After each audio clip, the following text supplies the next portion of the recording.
정말 속이 터진다. 아니, 내가 말이야, 진짜 무슨 성모 마리아야? 애는 같이 낳았는데, 왜 나 혼자 이렇게 독박으로 육아 전쟁을 치르고 있냐고. 정말 짜증난다. 아, 누구는 뭐 혼자 시간 안 중요해? 아니, 이럴 바에 왜 도대체 결혼을 한 거야? 네. 아마도 신혼의 단꿈에 젖어서 처음에는 즐거워하다가 네, 아이가 태어나면 이런 고민들, 상황들 많이 경험하게 되실 것 같아요. 네. 물론 저도 그런 과정을 겪었고, 그런데 제가 오늘 소개해드릴 책은 유난히, 왜 이 사람은 이렇게 자기 혼자만 어찌 보면 이기적으로 행동을 할까? 정말 이해가 안 가는 행동들 하는 경우들 있잖아요.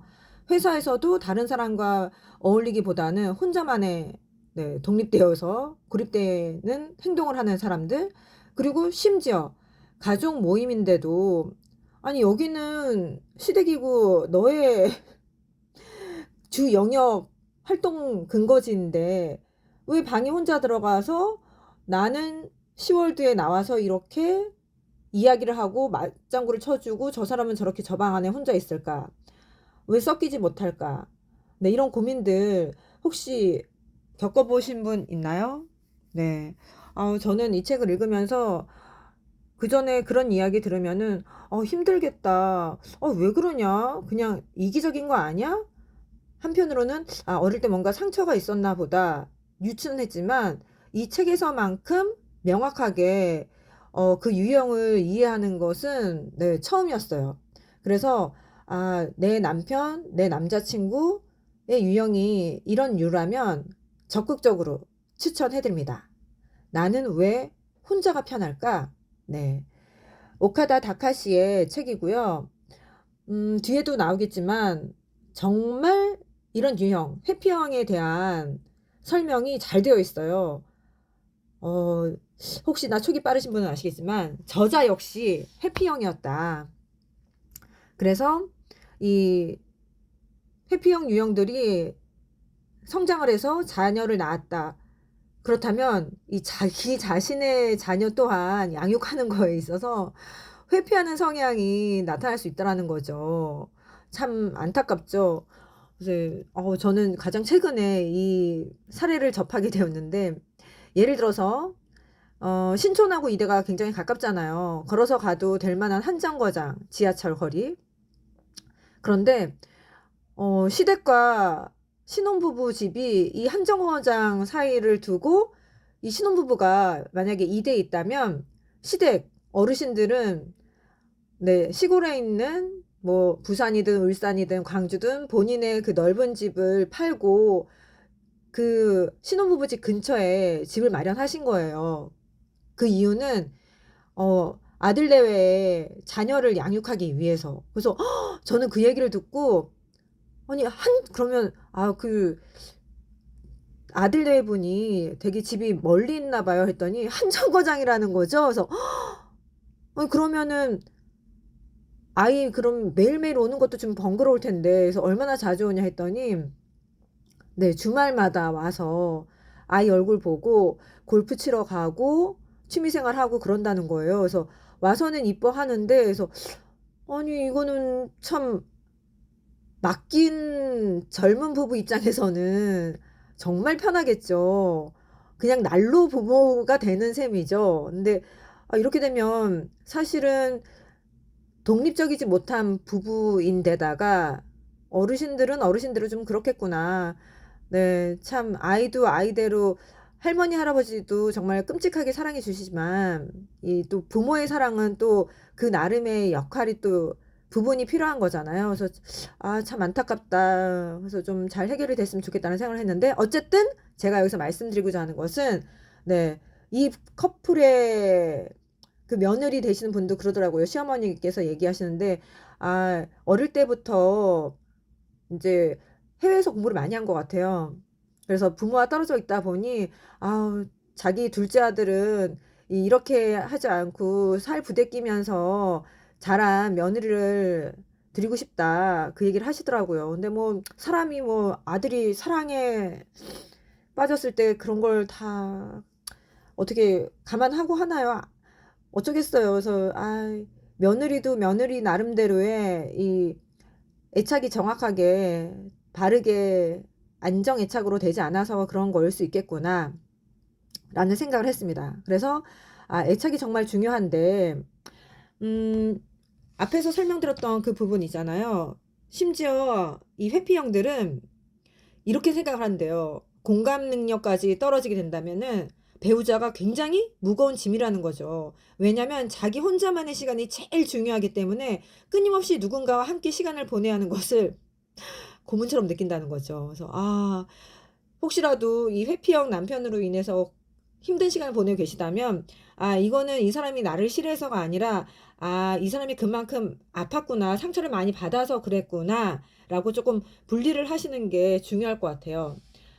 그렇다면 저는 어쨌든 회피형에 대해서 많이 알게 되고 마음이 아프고 그랬는데 같이 살고 있는 배우자 입장에서는 그래, 알았으니까 그럼 어떻게 해야 될지 솔루션을 좀 알려줘 이럴 수 있잖아요. 그래서 저자는 여기서 안전기지가 중요하다. 안전기지라는 것은 내가 정말 보호받고 있고 어떤 행동을 하고 어떤 말을 하더라도 받아들여주는 심리적으로 말 그대로 안전을 느낄 수 있는 그런 누군가가 필요하다는 거죠.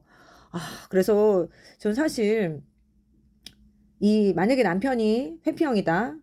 그럼 가장 좋은 것은, 네, 자기 자신이 좀 내면이 단단해져서 정말 하나님과 독대해서 하나님 안에서 내가 안전하다. 이렇게 회복되면 정말 좋겠지만, 네, 그렇지 못할 경우가 있잖아요. 그러면 믿음이 있는 배우자가 그, 네, 참 힘들죠. 네, 안전기지 역할 받아주고, 용납해주고, 네, 끝없이 사랑을 해줘야지 되겠구나.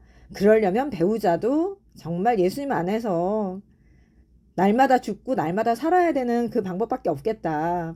네, 그런 생각이 들었어요. 아니면 계속 끊임없이 채워줘야 되는데, 사실 자녀 같은 경우에는, 내가 낳았으니까 이 책임감과 뭐라 해야 될까요? 그 어릴 적 모습이 정말 내가 품 안에서 안고 먹이고 키우던 그게 있으니까 더 자연스럽잖아요. 그래서 이게 정말 모두에게 예수님이 필요한 건 아닐까. 네, 정말 필요하겠다라는 생각이 들었습니다. 그래서 안전기지. 그리고 두 번째 얘기하는 게 이거예요. 어릴 때 그만큼 좌절당하고 거부당했던 그런 것 때문에 사실은 내가 나 이거 먹고 싶어. 나 이거 하고 싶어. 나 여기 가고 싶어. 이런 것에 대해서 얘기를 못 한다는 거죠. 그럴 때 당당하게 얘기하는 훈련, 연습이 필요하다. 그래서 또 좌절당하고 또 까이는 거 아니야? 그럴 때 연습을 해보래요. 정말 최악의 어떤 반응이 돌아올까? 그걸 상상해보고 이러이러한 시나리오로 가겠구나. 예상을 하게 되면 실제 그게 닥쳤을 때 데미지가 그렇게까지 크지 않을 수 있다라는 거죠. 그리고 저는 이 책을 읽으면서 생각보다 굉장히 많은 저명한 사람들이 회피형이더라고요. 예를 들면 헤르만 헤세라든가 또 교육학 하시는 분들은 아실 거예요. 에릭슨, 이 발달 과업에 대해서 굉장히 유명하신 분인데 이분도 회피형이더라고요. 그래서 내 남친이 회피형이다. 이거 큰일 났다. 헤어져야 된다. 그게 아니라 유형보다 더 큰 것은 내가 이것을 어떻게 적용하고 적응해 나가는 것이냐. 그게 중요하다는 거죠. 네. 그래서 제가 생각한 것은 이거예요. 회피하게 되면 그냥 당장 처음에는 편할지 모르겠지만 결코 해피해지지 않는다. 라는 거죠. 음, 어디 보자. 그래서 제가 책에서 고른 한 줄은 이거예요. 자신의 경험을 통해 융은 정신적인 증상이 고통에서 도망침으로써 생긴다는 것. 그러므로 그 고통과 마주하는 것 외에 진정한 극복은 없다는 것을 체득했던 것이다. 네, 융도 네, 회피형이었습니다. 그래서 직시하고 내 고통을 바로 바라보고 내가 이런 게 필요하다 요구하는 것. 그래야지 행복해질 수 있다라는 거죠. 저는 이걸 보면서 그 사마리아 여인, 수가성 여인이 생각이 났어요. 예수님이 굉장히 먼 길을 걸어서 힘들게 사마리아 여인을 찾아왔잖아요. 그래서 그렇게 됐을 때 예수님은 너의 그 상황을 직시하길 바라신다는 거죠. 그래서 참 뼈 때리는 질문도 성경을 아시는 분들은 아실 거예요. 네 남편 데려오라 하는데 얼마나 속이 쓰리고 무너지고 힘들었겠어요. 그런데 그 사마리아 여인은 네, 현실 그대로 말합니다. 남편이 없다. 그러니까 네 말이 참되다. 인정해 주시거든요. 그거 그대로. 너 남편 5 있었지? 그리고 지금 있는 남자도 네 남편 아니지? 라고 하십니다. 그래서 우리가 진실되게 다가갈 때 그것을 용납해 주는 예수님. 그래서 정말 이 수가성 여인처럼 내 아픔을 직시하고 네. 말로 표현하고 또 예수님 항상 네가 뭘 원하느냐 아픈 사람한테 정말 당연히 병 낫고 싶죠 하는데 그걸 끊임없이 물어보세요. 그래서 말하게끔 하시는 예수님. 네.